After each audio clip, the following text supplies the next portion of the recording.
আজ আমরা বানাবো হোমমেড সেরেল্যাক বেবিদের জন্য।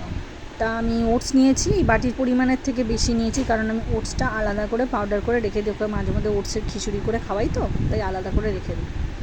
আচ্ছা, ওই বাটির মাখনা যে বাটিতে দেখাচ্ছি ওই বাটির মাখনা, মুড়ি যে বাটির ওই মাপের, আর কাজু, আমন্ডস, এইগুলোকে আমাকে আলাদা আলাদা করে মিক্সিতে পাউডার বানাতে হবে। একসাথে দিলে কিন্তু হবে না, কারণ সমস্ত জিনিসে সমান এফোর্ট লাগে না।